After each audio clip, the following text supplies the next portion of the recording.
encerrar esse trabalho. Pastor Elcio, Deus abençoe. Pastora Malhelinha, vem aqui em nome de Jesus. Aleluia! Glória a Deus, pastor Elcio.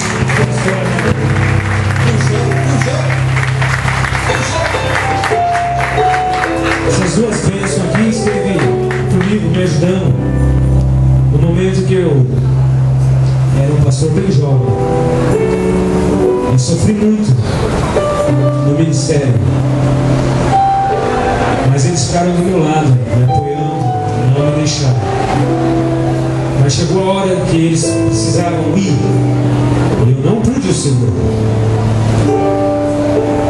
E Deus tem abençoado a vida deles. Deus tem abençoado o seu ministério. E eu sou muito contente de saber que você está aqui hoje nessa consagração. Você que tanto me ajudou, você e a Margarida. Nós somos amigos e vamos permanecer sempre amigos. Mesmo se ele saiu e foi para um outro ministério, a amizade tem que continuar. Nós não podemos nos separar por isso. O amor tem que continuar. Amém? Amém. Que Deus abençoe o pastor Elcio, que Deus abençoe a pastora Margarida. E eu quero que ele dê a bênção apostólica e nós encerramos o culto no nome de Jesus. Amém,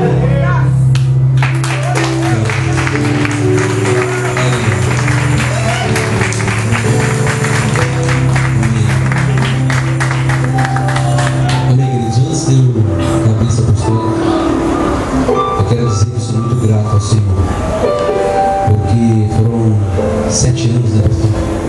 Apóstolo. Ele acostuma ainda. Eu não assumi nem como bispo, eu não aposto.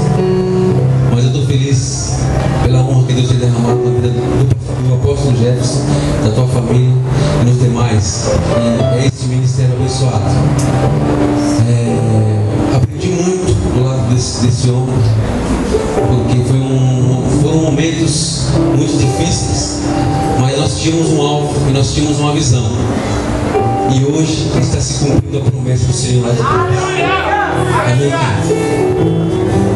Eu fiz uma música um tempo atrás que fala que sou grato pelo amanhecer, sou grato pelo meu viver, sou grato pelo querer do Senhor sobre a minha vida, sou grato pelo teu perdão, sou grato pela tua unção e sou grato pela tua comunhão. E aqui está a comunhão do Senhor. Amém, queridos? E que você possa realmente orar e colocar esse ministério. Amém? Porque uns plantam, outros regam e outros colhem.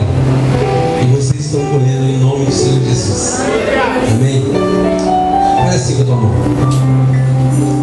Que a graça do Senhor, que a comunhão consoladora do Espírito Santo de Deus seja com todos vocês, não só hoje, mas para todos sempre.